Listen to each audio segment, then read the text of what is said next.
सारे सत श्री अकाल जी, नमस्कार आदाब। मैं रिशपाल सिंह गिल, मुख्य सेवादार नेशनल सोशलिस्ट पार्टी।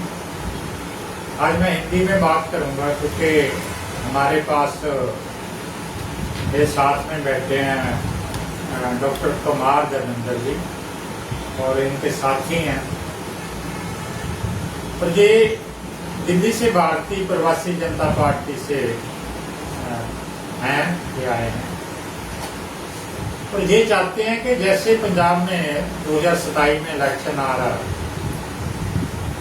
ये चाहते हैं कि पंजाब में, क्योंकि खास करके जो हमारी पार्टी के मुद्दे हैं, जो बुनियादी मुद्दे हैं हमारे, शिक्षा के अधिकार का बात है, चाहे चिकित्सा जो सेहत की है, मेडिकल फैसिलिटीज की है, और दूसरी जो रोजगार की बात है, न्याय की बात है, ये जो चीजें हैं, ये बेसिक चीजें हैं जो जिनके ऊपर हमें हमारी जो नीति बनी है, जो बात इनसे डिस्कशन हुई है, इन 4 मुद्दों पे हुई है कि अगर देश की जनता को ये 4 चीजें जो है अगर वो प्रोवाइड करा दे, सरकार करा they provide, without any line लगे हुई, लाइन लगा के मत प्रोवाइड करवाए, मुफ्त फ्री प्रोवाइड करवाए, तो सारी समस्याओं का हल निकल जाता है।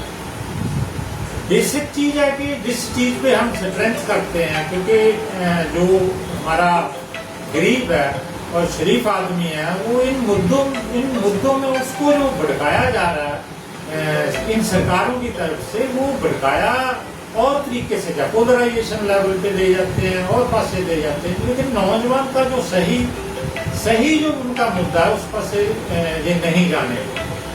और हमारा प्रयास है, संयुक्त रूप से प्रयास है, डॉक्टर साहब आए हैं, इनसे डिस्कशन हुई है कि हम नौजवानों को रोजगार और उनको जो मुफ्त शिक्षा जो है और हाई एजुकेशन, हाई क्वालिटी की, हर आदमी को जो है वो हम जो अपना सेहत की है, मेडिकल फैसिलिटी जो हाई लेवल की मेडिकल फैसिलिटी है, और जो न्याय है वो थाने से लेकर और सुप्रीम कोर्ट का, वो जो ये बुनियादी जो मौलिक अधिकार होने चाहिए, फंडामेंटल राइट्स होने चाहिए और हर आदमी को मिलने चाहिए। जब तक ये 4 चीजें वो नहीं मिलती, जितने मर्जी बुखारी बना लो, जैसे पंजाब सरकार बुखारी बना रही है, सेंट्रल गवर्नमेंट बुखारी बना रही है, क्या कर रहे हैं क्या नहीं कर रहे हैं, जिन लोगों की जिस चीज की जरूरत, बेसिक जरूरत, जो बुनियादी चीज है, जो इकोनॉमिक ग्रोथ की बुनियादी चीज है, जो स्टेट की बुनियादी चीज है, जो नौजवान की बुनियादी मांग है, जो हमारे सीनियर सिटीजन की बुनियादी मांग है, जो हमारे बचपन की बुनियादी मांग है, उनको तो ये उठा ही नहीं रहा है। ये तो लोगों को आर्थिक तौर पे निर्भर होने की बजाय, निर्भर करने की बजाय उनको बुखारी बना रहे हैं। और हम ये चीज जो चलने नहीं देंगे, ये जो अंधभक्त इन्होंने बना लिए हैं, ये जो सिलसिला जो चल रहा है, इसको हम चलने नहीं देंगे। और हमारा ये डिसीजन हुआ है कि हम संयुक्त रूप से इन लोगों को कंपेल करेंगे, जहाँ तो ये आओ, इस लाइन पे आओ, जिस लाइन पे हम बात करते हैं, जिस लाइन पे हमारी आइडियोलॉजी है, इन 4 चीजों पे आ जाओ, तो जहाँ फिर गद्दी छोड़ दो। जनता आप ही काम कर लेगी, आप ही राह चला लेगी, आप ही सत्ता संभाल लेगी। अगर कर सकते हो तो कर लो, नहीं है तो गद्दी छोड़ दो। नहीं चलोगे तो देखो आपको गद्दी छोड़नी पड़ेगी, जनता जो है वो गद्दी छुड़वा लेगी। है एजुकेशन जो चल रही है, चाहे जो दिल्ली में चल रही है, पंजाब में चल रही है, हर जगह पे चल रही है, हम हाई लेवल पे जो है ये एजुकेशन को चलाएंगे। जिस रास्ते पे ये जनता को लेके जा रहे हैं, चाहे वो केंद्र सरकार है, चाहे राज्य सरकार है, ये रास्ता बर्बादी पे जाके खत्म हो जाता है। और इन लोगों का जो पेट भर जाएगा तो फौरन में दौड़ जाएंगे जी, लेकिन इनको भागने नहीं देंगे। अगर काम करना है तो भाई इस तरीके से करो, नहीं करना तो घर में बैठो आराम से। और जिन लोगों ने भी जो देश को लूटा है, जो जनता को लूटा है, जो गरीब आदमी को लूटा है, जो शरीफ आदमी को लूटा है, उसका भुगतान भी करना पड़ेगा। ये आपको मैं बताना चाहता हूँ आज के जो सो कॉल्ड नेता है।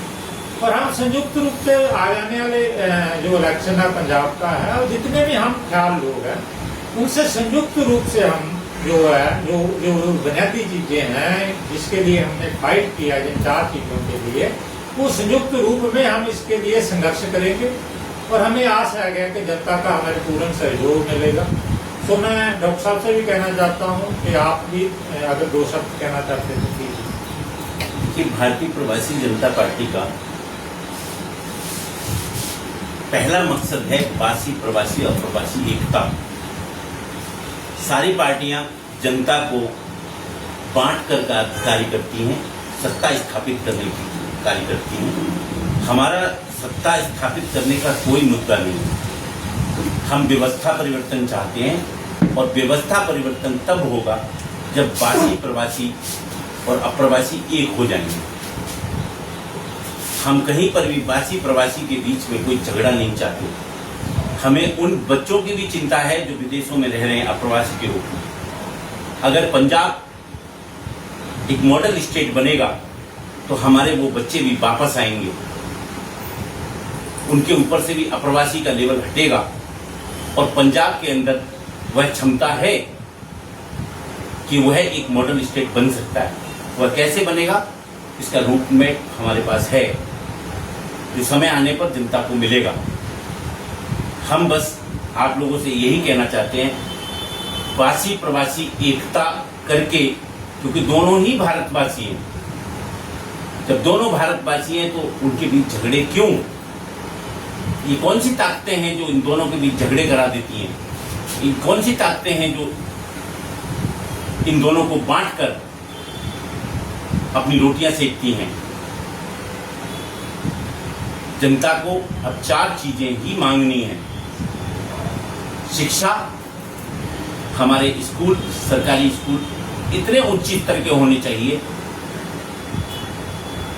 किसी भी बच्चे को शिक्षा के अभाव में अपने घर में नहीं बैठ पाएगा। किसी माँ को गहने नहीं बेचने पड़े अपने बच्चे की पढ़ाई के लिए। चिकित्सा, किसी पिता को, किसी माँ को अपने गहने, अपने डंगर, अपना ट्रैक्टर, अपना खेत, अपना घर नहीं बेचना पड़े। मैं इस देश के पॉलिटिशियन से पूछना चाहता हूं, आपने अपने लिए तो एम्स में 2 मिनट में आपको सीट मिल जाती है, लेकिन इस 140 करोड़ जनता को सीट नहीं मिलती है एम्स में। वहां लाइनें कितनी कितनी लंबी पड़ी हुई हैं,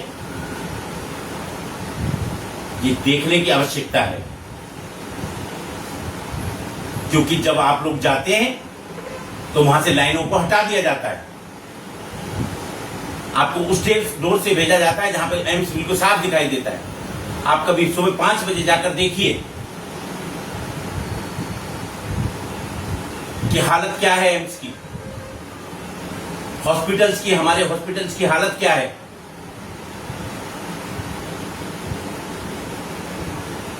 न्याय, जब स्टेट के फेलियर की वजह से क्राइम होता है तो न्याय के लिए जनता क्यों पेश करेगी? हमारी जुडिशरी, हमारा न्याय विभाग, हमारे एडवोकेट्स सभी महामहिम राष्ट्रपति के अंडर पैनल पर चाहिए, जिससे जनता को न्याय मिल सके और हर हाथ रोजगार।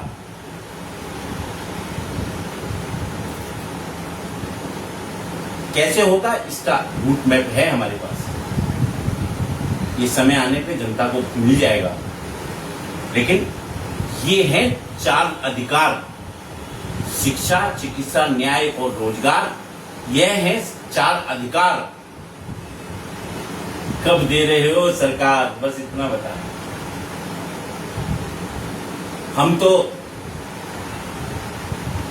जो सरकारें इसको दे दें, हम तो उनके लंबी उम्र की कामना करेंगे। हम तो चाहते हैं कि वो सरकारें दे दें। जय हिंद, जय भारत।